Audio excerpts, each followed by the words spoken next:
Good afternoon, you're watching the Football Show on PLZ Soccer. I'm Gabriel Antoniazzi, joined by Hugh McDonald and Alan Ruff. Ruffy's got his Scotland shirt on, which could mean only one thing. Yes, Scotland are in action again this evening. They're playing against the Faroe Islands. We're going to have a look at what we think the probable lineups could be. We want to hear your predictions as well, so thank you for joining us. Make sure you put them in the comments section on the YouTube channel. We're going to have an in-depth look at the Faroes and also a little bit of what is going on elsewhere. We're going to start with you, Hugh. We've not spoken to you since the fantastic win against Israel on Saturday night. What was your overriding emotion? What were your thoughts at the full-time whistle? My thoughts were emotional. It was overriding emotion. I mean, because what happens is that I think once you get to a certain age, you become accepting of a result, and my thought processes of this was a chance that had gone away, and I was looking at the penalty miss, and I was looking at the poor defending, particularly the second goal, and then suddenly everything then changes, because that is a result of well-known incredible significance, because it means now that two games against, crucially, the lower-placed teams in our league, in our section, and two victories assures us of a playoff spot. So it's a huge, huge result for Scotland. I mean, every manager, I think, Alan, every Scottish manager, has a result that they'll say, this was crucial in my career. And I think, obviously, Serbia, the penalties was that. But that on Saturday that ranks up there as well. Yeah, it wasn't very Scotland-like, was it, Ruffy? The 94th minute winner, you're just expecting the VAR to come up and say offside or handball or something. Yeah, I mean, particularly when the 6 minutes went up. I mean, that's quite a long time. Where did that all come from, But we'll take it, we're at home. And then the corner, and we've all been there, even at club football and international football, when there's the clock's ticking down, and then we get a corner and the big guy gets a header. And I mean, let's be serious, he never picked McTominay out. The ball just fell in McTominay and he put it in. But you'll take it at 2 minutes to go, you'll take anything, But it just shows you, we're 2 minutes away from another not a disaster, but another, tragedy, because we were playing really well in the second half. And hopefully they can take it on again tonight. Yeah, really impressive in the second half. Scott McTominay turning in the winner. What impressed you most specifically about Scotland in that game? The way Clark could change his mind and the way Clark adapted at half time. I think he's a very good coach, and I think he's got things wrong. He's admitted that himself, hasn't he? And he's got things wrong, but that's okay if you've got the wherewithal to change it at half time. I thought the most amazing thing about Scotland in the first half, and it's been forgotten in the aftermath of victory, there was some really poor performances in the first half. And there was also the strategy was deeply flawed, I mean, if you've got, you don't want to go overboard, but you've got real top-class players in midfield. I mean, you've got elite players. Okay, people say there's a level above that, the Jorginhos and the Kantés and others, the Pogbas. But that midfield is strong, and it's strong of good players. And to bypass that seemed to me to be really daft. And I don't even think that was part of the strategy. I just think that they didn't settle into a game plan. Patterson, for example, in the first half was poor as well. And that's tend to be forgotten about. But he's a young kid, and he did come on. But so what impressed me most was the way they regrouped. And what impressed me, not only did they regroup tactically, but in some way, kind of psychologically, spiritually, they regrouped. Because the performance in the second half was an authentically driving, relentless performance. And yeah, it took them till 94, 95 minutes to get the winner. But they kept at it. And I was really, not just because it was Scott, but if you're watching as a game as a neutral, if a team or a club is trying to win a game, you automatically side with them. And Scotland weren't settling for anything on Saturday. I was so pleased that they got something, and it could be a result that kicks them on. Yeah, they could have scored 3 or 4 in that second half. You got the McGinn chance, Dykes missed the penalty before the first, at the end of the first half as well. But Ruffy, what needs to change? He was touching there on the first half. It wasn't good enough, and you're right that it's kind of gone under the radar because it was such an impressive victory in the end. But we spoke to Clark, and what was quite interesting, we'll hear from Clark in a bit, but quite interestingly, he said for the first time, he almost admitted that they were poor in the first half, because there's been times, certain games, you think back to the Czech Republic at the European Championships and other games where they haven't been great, but he's come out and said they were, and you're thinking, am I watching a different game here? But he did admit that they weren't good enough in the first half. Is that what needs to change? It needs to be 90 minutes? No, I just think we touched on it briefly yesterday. If you're going to play three at the back, it generally is three defenders. McTominay's not a defender, and I'm never going to be convinced that Tierney is a would-be centre-half. He's a marauding full-back who gets forward. So if you look at the goals we lost, we lost the goal because McTominay rushed into a challenge. Now, a defender wouldn't have done that. When we gave away the free kick, and then the goal comes in. If Hanley had been playing, he'd probably have cleared it. So there is flaws there, and it's the same at a lot of club level. And we talk about it at Rangers at club level and Celtic at club level. If you get two advanced fullbacks who are charging up the park all the time, these are international players who click on and say, "Here, there's a big gap back there, and there's a big gap on that side as well. Let's just fire balls in there and see what happens." And that's what they did. I have to say, I thought they're two boys up front and Solomon. If we had that quality, we'd be a right good side. I'm not saying they would play all the time, but they certainly in the first half they had everything, and it was interesting that their main man said if we had a decent defence we would get somewhere because the goals they lost were pretty poor, apart from John McGinn's, which was a belter. Yeah, those two strikes up front, Zahavi and De Boer, really good players. And I'm almost surprised with Zahavi. We haven't seen more of him. I know almost the UK bias why we've not seen him in the Premier League, but he's a top level player. But just on that, we'll speak about Hanley in a minute. But what do you think is key for this game, taking forwards from Saturday into tonight? Patience. I mean, the glorious scenario that we can dream about is an early goal. But if that doesn't come about, it's got to be patience. Got to remember, this team are decent. We can talk them up. Maybe too much, but they're decent. They're very physical, they're very fit, and they're very well drilled, and they will operate, very much behind the ball in the low press, and they'll seek to get forward quickly to their front man.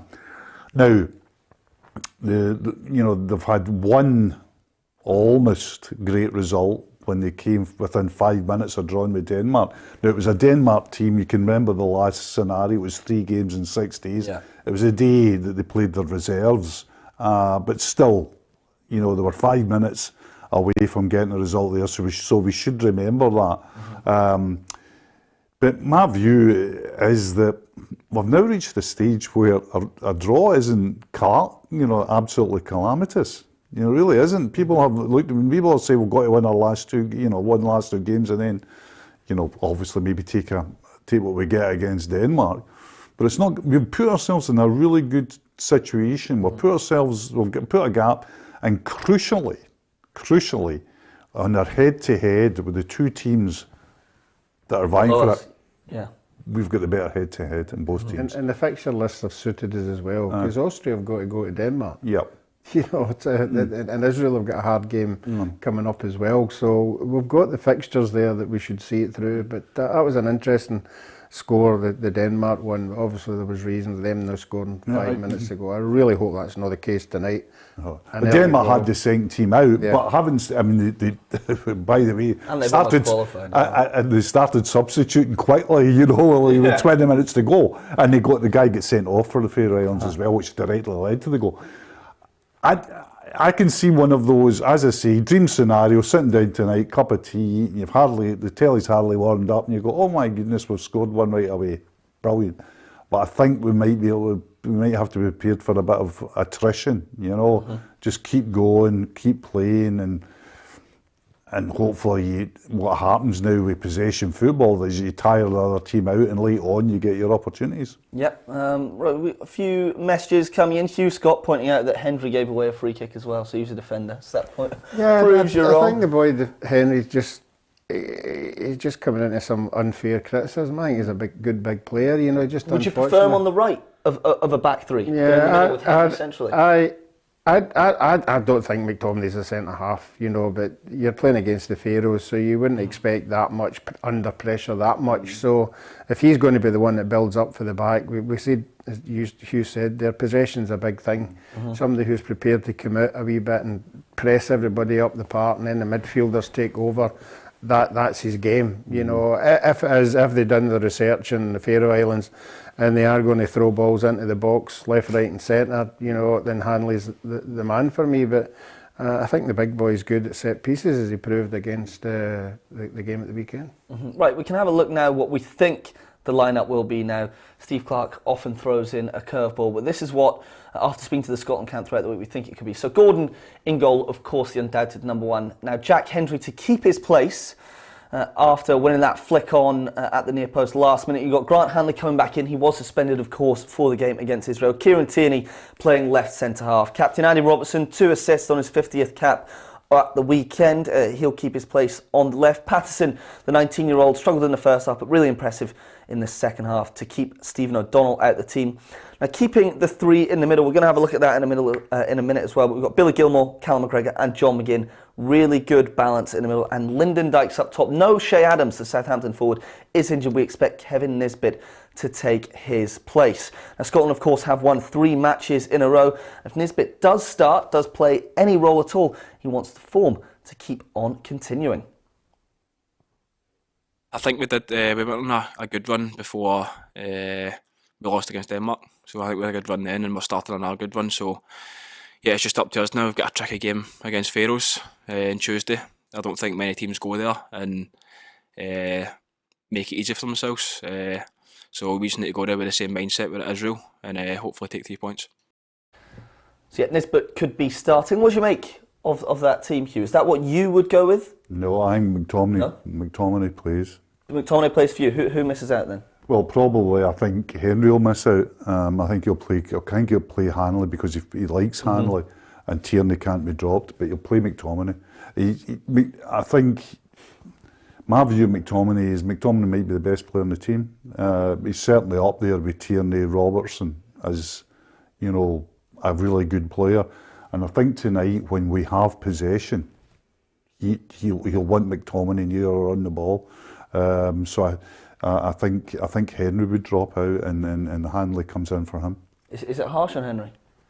No, I don't think so. No, I don't think so. I think Henry's had some good games and he's part of the pool and he will take part. There's important games coming up, you know. I think I was reading that. Am I wrong here to say there's 10 of them on yellow cards? Yeah, 9, I think. I read 7. You know, that could be tactical at the end of the game. If we were say 1, 2 or 3 nothing. Exactly. I would be saying here, I'll have a yellow card, thanks, and miss the next game because if we win tonight, we're practically there. So you're better missing the Moldova game than you are missing the Denmark game. Do you think? Oh, I think Moldova so. away could be tricky though. No, it depends on the result. It depends. We'll look at the permutations in a minute. Tactically, I was thinking the other way, Alan, if they didn't have, just sub them, you know, use your subs tonight if you've got that leeway. That means that yellow card is hanging on you for It the might next be, game. but if you win Moldova, Denmark doesn't matter. Yeah. You could play me against Denmark. Where are you playing? Where are you playing? Are you picking a position? But really, if you win the 2 next games, Denmark's irrelevant. Well, it could become relevant into the seeding. Yeah, but I mean, that's, yeah, and the seeding, and then the seeding thing as well is so difficult. Is that being seeded, you know, might not be the advantage that everybody thinks. It's only the advantage for the semi-final. You still have to play a seed. Yeah, in the final. All right, okay. Just keep it on the team though. So we've got McTominay starting right centre half. Well, yeah, I think he starts. Why wouldn't you play him in midfield? Because I don't know who I would drop. You've only got 3 midfield slots basically. McGinn, you can't drop McGinn because McGinn's your top goal scorer and tonight you need goals.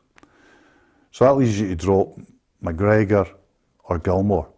And that McGregor and Gilmour axis in the second half on Saturday was crucial to everything Scotland did. That's where Scotland gained control of the match. That's where the whole going forward came from. They got involved, they're 2 top class players. Now, you could play Henry and you could drop McGregor or Gilmour and put McTominay in that hole. I don't think he'll do that. And I don't think he'll have McTominay sitting on the bench either. I think he'll put out his best 11 players, and McTominay rates very high. I mean, McTominay, I say, is in the top 3 Scotland players. I rate him. I think McTominay's a top player. He's playing in a top team. The top team where others aren't. And he's playing, McTominay's a guy who keeps Matic out of a team.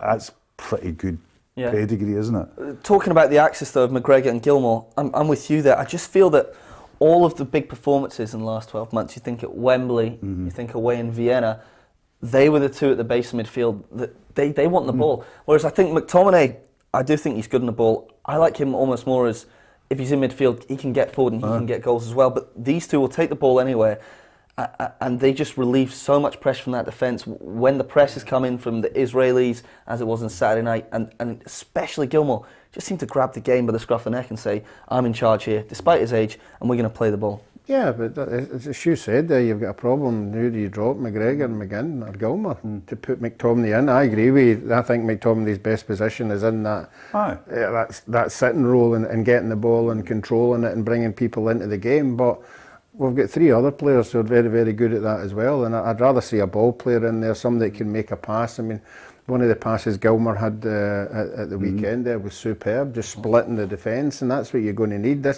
As you said, this team are going to be a wee bit negative for a long, long time. So you need somebody who can open up a defence, who can do something that wee bit special. So I think you've got to keep all your creative players on the park. You talk about Billy Gilmour being special. I can't remember, unless was tweeting this week, and he said watching Billy Gilmour as a Scotsman almost reminds him of watching Andy Murray at Wimbledon. Do you get that sense? Just because when he's almost got magic in his boots, even though he's not a goal scorer, he's not the tallest. He's special though, isn't he, Hugh? Oh, he's undoubtedly special. I mean, I wrote about him 3 years ago, and in the making of Billy Gilmour, and people already, good judges, people are not swayed with and say this is the real deal. The interesting thing actually about him and Murray, Gabs, is that when Murray used to go down to Wimbledon as 18, 19-year-old, people used to ask him, it was the regular question, used to say to him, do you think you can win this tournament? And he says, well, what else am I here for? And a lot of the journalists used to take that as arrogance and things like that, but I loved that. And Gilmour was asked once in one of these question and answers on the telly, what do you want to be? And he says, the best player in the world. And everybody went, what's a boy for the three towns saying that for? He's not going to... I love that. Well, why else would you be in football not to be the best player in the world? And what I like about him is he fancies himself. And he fancies himself not just mentally and psychologically, he fancies himself physically. He fancies himself that if he gets a ball in any position, he'll extricate himself from that. I thought against England, where they actually identified him in the second half as being the fulcrum of everything Scotland's doing. Southgate's obviously told the guys to really press him hard, and he wasn't fazed at all with it. He just wasn't fazed at all. He's the real deal. He is, but that's why I think that three in midfield is very hard to disrupt, because if you say out the three in midfield, McGinn, Gilmour, McGregor, who's the poorest player? Technically, you'd obviously say McGinn. McGinn's not the player there. Almost the most effective, though, isn't he? But McGinn's hugely effective, and that almost a 10 role. He's the guy that scored goals. He'll chip in with goals he could have got 2 at the weekend. He's just his attitude. You just can't drop McGinn. I mean, when you look at that midfield three, the thing is to say, close your eyes and think. Push yourself forward to 7 o'clock tonight and look at a team that has McGinn or Callum McGregor or Billy Gilmour out of it, and you would say that's a shock. People would be going mad at that because there's so strong reasons. That's why I think he plays McTominay in the back three. Okay, right, moving forward, we think Nisbet will start up top. Is it important to play 2 up top in a game like this where you need goals? Well, I think the more strikers you've got in the park, the more people who know where the back of the net is, the better. And if you've got the kind of supply that Robertson's putting in, and I do believe Patterson will get further up the park and he puts quality balls in. And I prefer, if these quality balls are coming in, that there's 2 strikers trying to get on the end of them than 1. I think you've got more of a chance. But I think Nisbet gives you a wee bit of aerial power as well. And he has scored a goal for Scotland. And we saw his interview there. He looks a confident boy. He looks as if he wants to go on the park at international level and prove to everybody that he is a better player than a lot of people think he is. Yeah, you feel he's ready for this Scotland? Yeah, why not? I think he's had a taste of it. He's been mingling with all the players at training, and he's probably scoring in the sessions and all that, and that's the reasons that he'll get picked. And he's a goal scorer, so the more goal scorers on the park, the better. Yeah. I agree. I agree with everyone on that, and especially the aerial thing, because he's underrated aerially. But I think as well, if you've got two in the box, you've got a better chance of the second ball. Yeah. And tonight there might be a lot of You second see balls. that many, I can't remember what game it was, but you see Robertson getting into that last third of the park and flashing balls across, and the first striker goes and misses it. There's not another striker there to get, so it generally just goes right through. Well, just go everybody back right to out the park. goal that he scored against the Netherlands, you know. Yeah, far post. Far post, flashing crossed, very emphatic finish. I like him. I think he's got real potential in this. Do you? But I think he's like one of those ones that has a sticky start to their career. You know, I think he's mentioned himself things about attitude and things like that, and then suddenly goes, you know what, this is my chance, and I'm getting a second run at this, and Hibs will be hard pressed to hold on to him. I think he's a talent.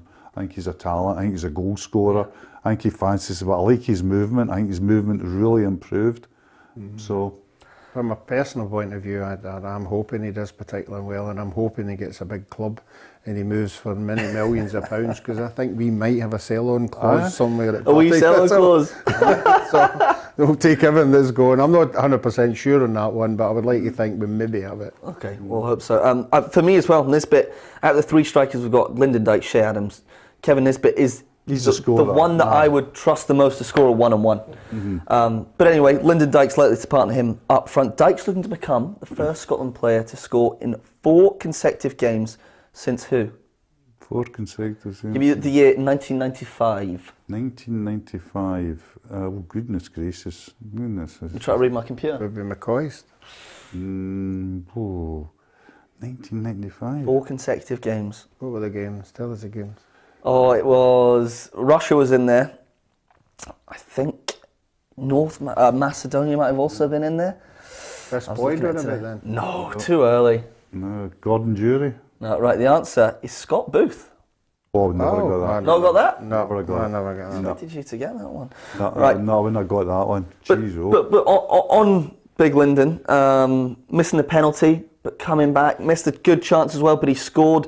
I thought it was a really well taken goal. I liked it. And he's just confident. I don't think he would take a penalty if it came this evening. Pass it down the middle again. But Dykes seems to be growing into that number 9 jersey for Scotland.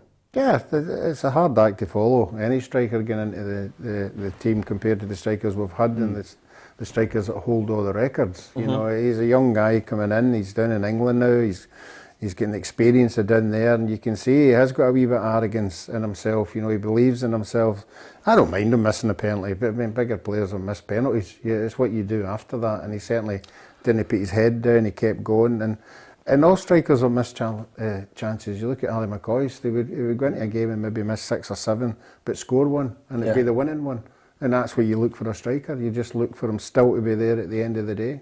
We'll hope that's the case this evening. Just before we go on team selection, any players you would like to see a bit more of? I thought Christie was quite impressive when he came off, a bit rejuvenated at Bournemouth. You've got Turnbull, doesn't seem to get a look in for Scotland much. Fraser, he was really good a year or two ago. Armstrong, not played a minute all season. No, there's nobody that makes a compelling case. No? To you know, I wouldn't mind little cameos from any of them. Good options from the bench, aren't they? Little cameos, but there's the only... I've got no... Particularly in midfield, I'm pretty strong on that triumvirate of McGinn at the head, McGregor and Gilmour there, McTominay at the back. I think he's for a Scotland manager for a big game. I think his selection's pretty straightforward tonight. But it is pleasing, you know, that these people are on the bench. You know, generally when things aren't going particularly well and the manager looks at the bench and goes, oh God, I've got to put him on. Well, you'll get energy for the bench. Christie is a 20 minutes, 20 minutes of energy, you know, and can change a game. He can score goals. Don't have a problem with that. Armstrong, they're all good coming off the bench. Christie's been a bit sort of, you know, downgraded because of, you know, poor last season at Celtic, you know, season where he kind of limping towards the exit. But what's forgotten about Christie's technically very good. I mean, he's very, you know, his touch is very good. His ball striking is good. You know, So he's, he's certainly an option. Armstrong gives you that more direct approach as well. Probably Fraser's probably the wee missing. I mean, he's been bedevilled by injury and things like that. And I always thought that Fraser, and it was proved in the stats as well, because he became a fairly regular scorer for Scotland. Fraser gave us that something extra in the final third, was that bit of pace at times, and his delivery was very good as well. So I miss that. I would love to see him in the long term get a regular game, get back to full fitness, because I think he's one that can offer something for us. Yeah, well, it's good selection dilemma according to Steve Clark. He was speaking through the week. But yeah, we want to keep hearing from you. Send in all of your 11s before we hear the team news at around 6:45 this evening. We get into the sticky stuff now, the permutations, who we could play, what we need. So what we do know is that it's just 2 wins from the final 3 games. That guarantees a World Cup playoff place for Qatar. It will be 12 sides that go into a seeded and unseeded group. We can actually have a look at the table right now for Group F, which is, of course, the group we're in. So we've got that 4-point lead over Israel and Austria, and you touched on it, Hugh. We have the head-to-head advantage. So we can just win these 2 games. We will expect to come second. Now, currently, we are seeded. The other seeds along with us will be Portugal, Sweden, Czech Republic, Croatia and Switzerland as things stand. Now, that is of course going to change with 3 games still to go. The unseeded teams that we would face at home against Hampden if it was to end this evening would be Norway, Romania, Albania, Wales, Ukraine and Austria. Now, just looking at the non-seeds, considering that it would be at Hampden Park, and this is all, we might not even qualify, we could throw it away this evening. But who knows? How do you see it? Do you think Scotland would go into a semi-final at home against a non-seed as a favourite? Yeah, possibly as a slight favourite. Particularly if we look at, if this is all looking at, we win the next 2 games, we perform credibly or creditably against Denmark in the final game, I think a full Hampden with an Albania or with, Norway or whatever. Norway I would be a wee bit more worried about. Because They've got any good players? That's the only reason. Otherwise, Norway's they've got other decent players. They've got Ayer and the other Premiership players as well. They're decent. Odegaard. I mean, they're not, but I would be, Haaland against our back 3 at the very top level would be difficult. But mind you, we handled Kane, so... Yeah, you made a good case there of the teams we could meet in the unseeded ones, because obviously it can change left and right. Give us a wee fright once we beat the unseeded sides. Right, so if you what seeded sides could we get in the final game? So on December the 16th is the draw, and that'll dictate who is at home. So it's just flip of the coin if we're at home or away for the one-legged playoff final. Currently, this is subject to change. It would currently be Portugal, Cristiano Ronaldo, Sweden, who were in the last 8 of the World Cup and the knockouts, the Euros, Czech Republic, who, lest we forget, beat us at the Euros, Croatia, who beat us at the Euros, and Switzerland, who beat the world champions France at the Euros. So that's just the thing when I speak to my friends, speak to colleagues, what a result it was on Saturday night, but it's a long way to go. Yeah, I mean, I don't want to. I don't think. We talked about maybe slight favourites for the playoff leg as a seed at home against, for example, or Romania or whatever. But I'm not expecting us to qualify for Qatar. No. Even if we get a home tie. Yeah, I think cuts the odds. True, it cuts the odds, but I mean, I still think it's a huge ask, and I still think the odds are against us. I mean, see, for me, if you looked upon it as and I hate this word, a project or as progress, what we're doing at the moment is breaking the mould. For the first time in a generation, we are going to finish, hopefully, higher than we were seeded to finish. Now that might seem a very small step for people, but that's the level we're at the moment. We'll have confounded the seedings. So that's success. You're punching above your weight. To actually get there, I think is a is a long way off. I really do. I don't think it's madness, but I think it's a long way off. Yeah, well, I think you just have to look at the stats. We haven't beaten anybody of any significance. No, Austria's a good side, but they're not on the level of what the seeded sides are going to be. Not Portugal. They're not some of the other ones. That's why I'm saying I think home advantage would give us a big chance. Don't forget, if it's 0-0, it goes to penalties. Yep. And we don't miss them in a shootout. We do in the game, but not in the shootout. Okay, that's a long way away, and we're going to have plenty of time to build up to that, especially if we do win this evening against the Faroe Islands. That's what we want to look at now. Scotland against the Faroe Islands. We can have a look at their head-to-head record. 10 matches these two sides have played. A few memorable ones down the years as well. So they've won 8. The 2 draws, we're going to touch on them in a minute. They've never beaten Scotland, the Faroe Islands, so it is 0 losses. 31 scored and 6 conceded. I want to talk to you two about the 2 draws, 1999 and 2002. What can you remember about those games? Start with 1999. Well, the 2 games you try to expunge from your memory, basically. I mean, drawing with the Faroe Islands, I think the broad point that we should be addressing rather than individual games is drawing with the Faroe Islands then was, just horrifically bad. It was, because we had in 99 and 2000, we had teams that could qualify for World Cups and we had world-class players, etc. And Faroe Islands didn't. They were really poor. They were, it was almost a semi-pro, even leaning towards amateur setup. The problem now is we'll be playing a better disciplined team, a physically fitter team. So I think any comparisons, see, for a draw tonight wouldn't be catastrophic. I think in terms of play, but it wouldn't be the shock that it was in 1999. It just wouldn't, Gabs. I mean, you're too young to realise it, but that was just like, that would be a look at, that was like a San Marino. That was like a humiliation. We're drawing with a rock in the middle of the ocean, kind of stuff. And I think if my memory serves it right, they had a postman in their team. Aye. And they had a waiter for the local hotel.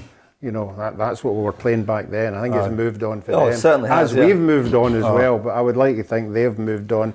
I would like to think there are some Faroe Island players playing in other countries. There are a few in Scandinavia. So they're getting better, but we've got to say we're better than them. You look at the stats, the record we've got. They don't score that many goals. If they were going to score against us, it'd be 1. You would think we've got more in our tank to combat that. So I think that most of the things you've got to deal with is the pitch and the weather. I don't know, like the weather. If there's a gale force wind, the pitch is out in the middle of nowhere. That can affect how the game goes as well. But we've just got to keep believing that we've got enough match winners on the side. So the 2-2 draw, I think they're 2-0 down after 2.5 down at half 15 minutes or something, I think it was. Just, that was gut-wrenching. Where does that rank in Scotland's worst results? I know we've done, I think when the Kazakhstan, you remember it was 3-0 Kazakhstan 3 or 4 years ago, we compared them. I think that was up there. Is it one of the worst? Yeah, I think given the level of the opposition then, it would be one of the worst. I mean, we were drawn at one moment with San Marino round about that time, which the great late Ian Archer, shouted out in the press box, "My God, we're drawing 1 each with a mountaintop." with Liechtenstein 7 minutes into injury time. Oh, come on, I remember that one. I remember that. I was ensconced in Flushing Meadows at that time, Alan, aye. And had written it off, and tried to batter out some Andy Murray stuff. And it was Steve McManus that scored, wasn't it? Yeah, last minute. Yeah, I think Faroe Islands would be up there for the reasons that there are not the Faroe Islands of today. There's not the Faroe Islands of yesterday. All that stuff, the waiter, the postman and things like that. International teams now, they can get beat. They can get beat 8 and 9. We've watched teams getting beat 8 or 9. But they're most of them are pro footballers. All of them coached very intensely, very disciplined.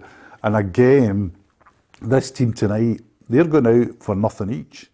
And it's pretty easy to coach a team defensively and people to follow that. It's not, it'll be 2 banks, probably 2 banks of 4 with somebody coming back into a 5. The only way you can see them winning is a corner or a free kick or a lucky break here and then. I wouldn't think they're going to break us down or anything like that. No, we're not going to be backs to the wall. We're not. I would like to hope we're not going to be backs to the wall.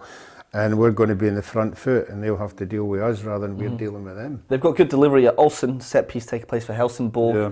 They've also got Oddmar Farrow, I've got to give a mention to. I used to play with him at university. No! Oh. He was a scholar at our uni, and he played for Forfa at the time. And so you're obviously a scholar, you get paid to play, so he had to play for our uni team, and obviously the best player I've ever played. We play it 2 times the speed, and it's like someone, just a normal player playing. But we'd always say, so Odd, are you available next Wednesday? And usually it'd be fine. And every now and then, I've got Sweden next week. And he'd come in, we'd all be playing. Why is he not playing? And there's him tackling Zlatan Ibrahimovic. So over 30 caps, Oddmar, best of luck. Did you get your knitting degree at uni? My knitting degree, 2 of us. Knit my own socks, eh? But no, they do have good players, and they have improved. Let's have a little bit of a fact file, a more in-depth look at the Faroe Islands. So they're ranked 114th in the world, which is significantly higher than they have been in the past. They've won 2 of their last 5 games, and their biggest ever win was this summer, 5-1 against the infamous Liechtenstein we were just speaking of. They won their Nations League group in 2020, 3 wins and 3 draws against Latvia, Andorra and Malta. They have, of course, never beaten Scotland, but they are really improving, and I think it's good to see. People say that international football's boring when you get them trying to play 0-0, and why do these games happen? But I think it's good. They are clearly improving, and the Nations League are helping countries of this level, because they're playing. Their manager was speaking. His name's Hakan Eriksson, I think, and he was speaking, saying that in one of the Nations League games they had 75% possession for the first ever time. That's brilliant. That's what you want to see. Well, the problem is that the forces against international football are pretty strong, and basically it's clubs, and you can see why clubs are against it. So that's where most of it's been articulated. But if you've got international football, of course you've got to give every international team the chance to qualify. That's what football's all about. That's why you have pyramid systems. That's what the World Cup is, Everyone should have the right to it. That's why, this Nations has been good for teams like Faroes, because instead of getting beat every month, they're now winning. They're winning games, and it doesn't matter who you're beating. You're winning. You're not getting beat 4-0, 5-0, 6-0. The confidence is growing, and you've won a group. So you're going to go into the next game, although they'll be more difficult, but you're going to go in with a wee bit of confidence. You're going to know that you can take part in games, as you say, for 60-70% of the games. So, yeah, I wish we'd stop talking about this, man. We're going to get worried now. Oh, listen, Steve Clarke was a little bit worried. He was explaining that the game back in March 2021, which ended 4-0, wasn't a 4-0 game. They are better than people expect. Well organised, difficult. We saw that at Hampden. The 4-0 scoreline at Hampden was a scoreline that had a little bit of gloss on it for us. It wasn't a 4-0 game. It was a tight game for a long time, and it was only towards the end that we started to get away from them. So we go there, we expect a difficult game. It's always nice to have a good run of wins. It's always nice to have a good unbeaten run. We want to extend that in the Faroes. The confidence should be high, but we always have to be mindful that football's a game that can kick you where it hurts, and you're never too far away for the next crisis or the next problem. So we have to make sure that we just go there, do our job, professional, and get the result that we need. Yeah, Steve Clarke there saying you're never too far away from the next crisis, next big problem. Would that be the case? You don't think it's the worst result if it's a draw? I'm not saying prepare yourself for a draw, but you look at the 4-point gap, right? And with 3 games to go and a better head-to-head, it wouldn't be catastrophic. It would probably be greeted that way by many in the press and amongst fans, and it might dent the players' confidence, because what you really want is momentum. But in this qualifying group, everybody talks about the Austria game, which was game changing. Don't get me wrong, that was the signature result in this group. But we also won 1-0 at home in Moldova.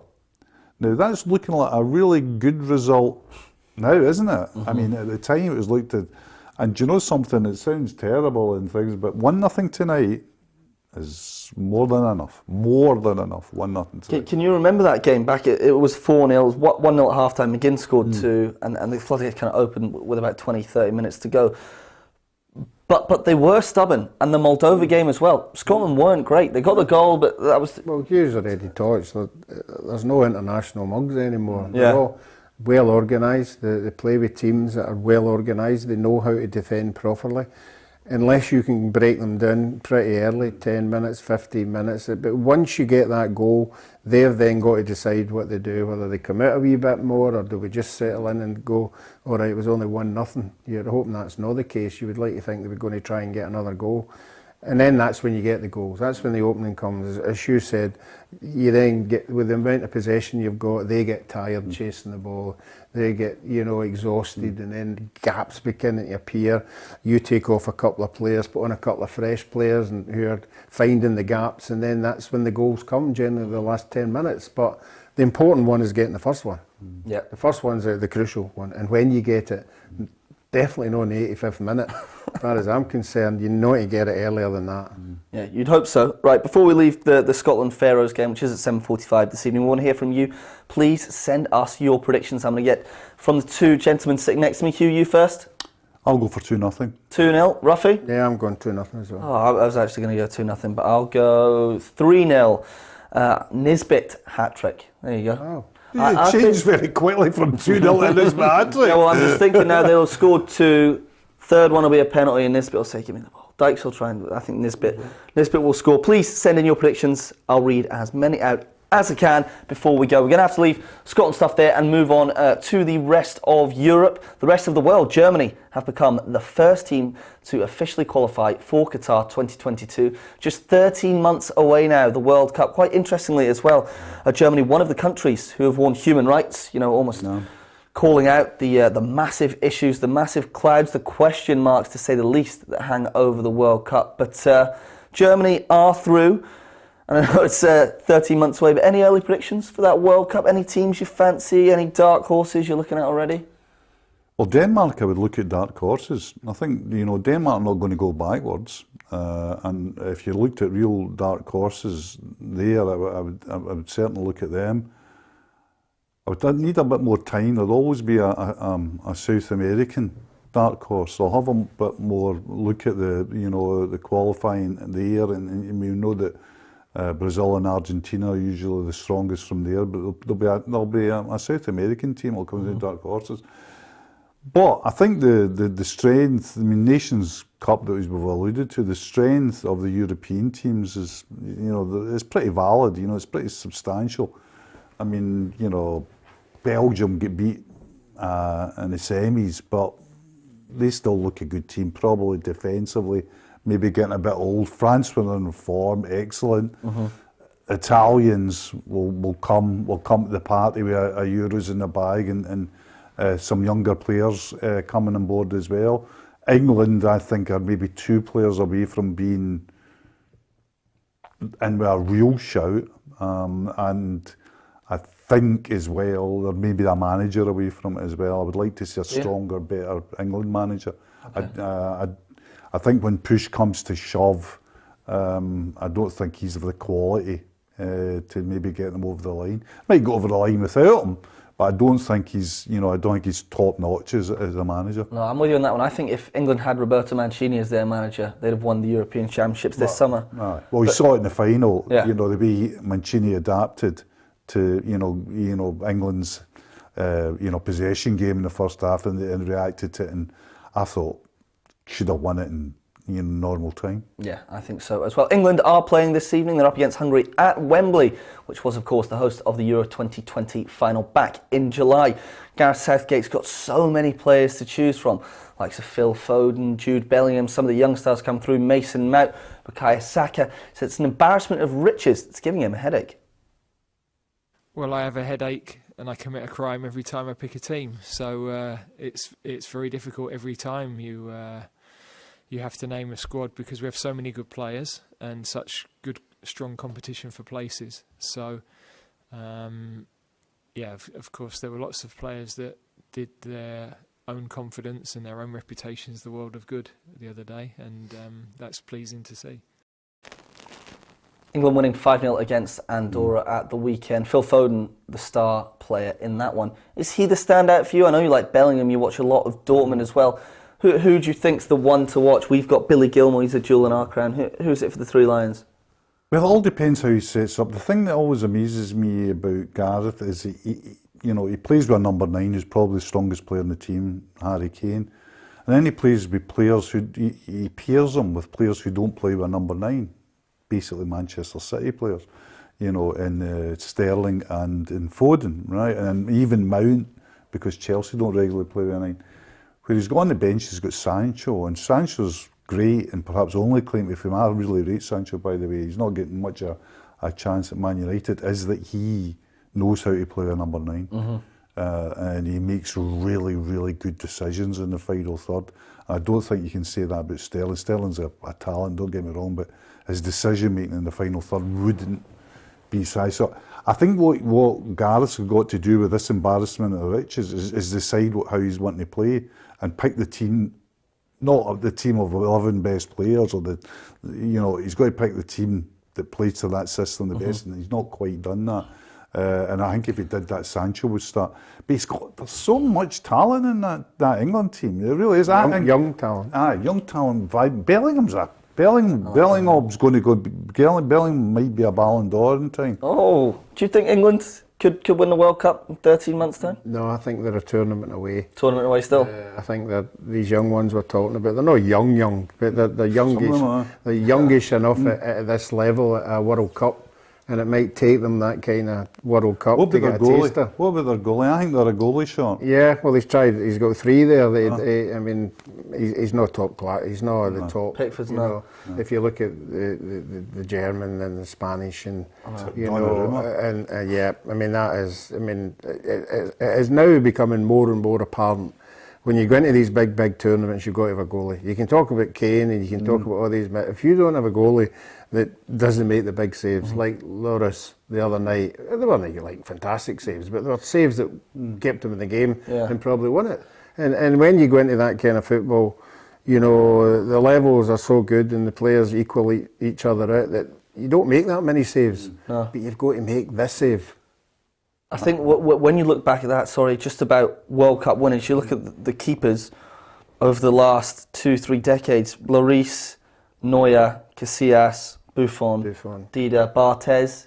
Is Barthez the weakest one there? Maybe Lloris, but there's no Everton goalkeepers. Neuer. No, Neuer's just... even Can. Neuer's it's a game changer because... Now, this is where England's got a problem as well. Every team now is playing out from the back. Every team at top, the elite teams all play from the back.